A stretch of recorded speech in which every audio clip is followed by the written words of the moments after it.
Somalia is a nation steeped in a long tradition of Islam. In 2004, Islam was declared the official religion of Somalia. Although not placing restrictions on other faiths, the government did not recognize the right to freedom of religious belief. Up until 2006, there was generally informal tolerance for the Somalian Christians. There was only a small number of Christians, but they were allowed to worship openly in their churches. Nevertheless, Christian missionaries were not allowed into Somalia in fear of the Christian population rising. Although Islam has been prevalent for a while, it is only recently that Muslim militants have been fighting to impose a more extreme form of Islam into the nation. In 2006, the Islamic Courts Union gained control in the southern part of Somalia, and in 2009, Sharia law became the official judicial code of Somalia.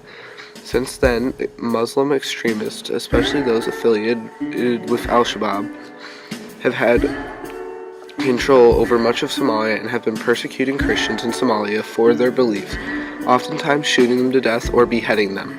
This includes not only church leaders but also women and children. Oftentimes the persecutions are public in order to discourage other Somalis from turning to Christianity. They currently have no tolerance for Christianity and will do everything they can to prevent it from spreading.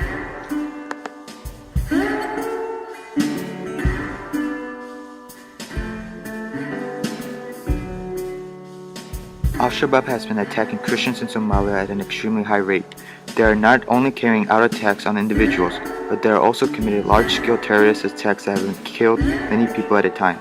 In 2013, Abdikhani Hassan, a husband of a pregnant wife and father of 5 children, was shot to death by 2 gunmen on his way home from work because he was spreading his faith. In 2013, 67 people were killed at the upscale Westgate shopping mall. In 2014, Al-Shabaab beheaded a mother of 2 girls and her cousin publicly, declaring that they want to wipe out all the underground Christians in the area. One of the most notable instances of recent terrorism from Al-Shabaab was on April 2, 2015, when 5 gunmen from Al-Shabaab stormed into Garissa University College, killing 147 people and injuring 79 others. A month earlier, Al-Shabaab claimed responsibility for attacks on the Somali border in which 12 people died. The reason they are persecuting Christians is that they consider Christians to be the enemy of God, and by committing this act of killing, they are pleasing Allah. One major problem is that much of Somalia is illiterate. Of the 216 countries in the world, Somalia ranks 210th in literacy with only 37.8% of their population being literate. As a result, oftentimes the illiterate population will depend upon the rumors they hear. Therefore, when they hear preaching against the ideology of Western imperialists, the public will oftentimes accept these rumors' belief that Christianity must be wiped out.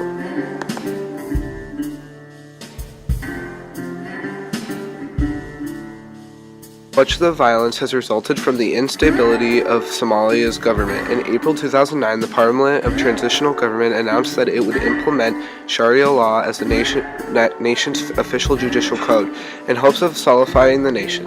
In doing this, abandoning the faith of Islam became punishable by death.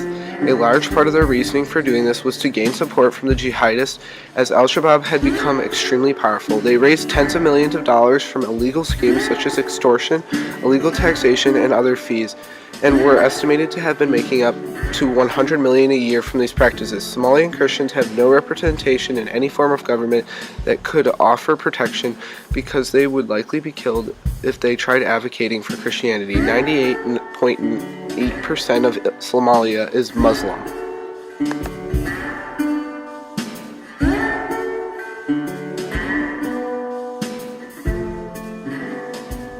The Church's response: the Somalian bishop has remained mostly silent, fearing for the Christian followers still left in Somalia.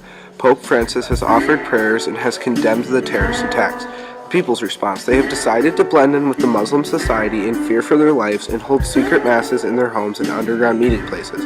The government's response: due to the instability caused by the current civil war in Somalia, terrorist groups like Al-Shabaab have gained control, and there has only been actions taken against Christians.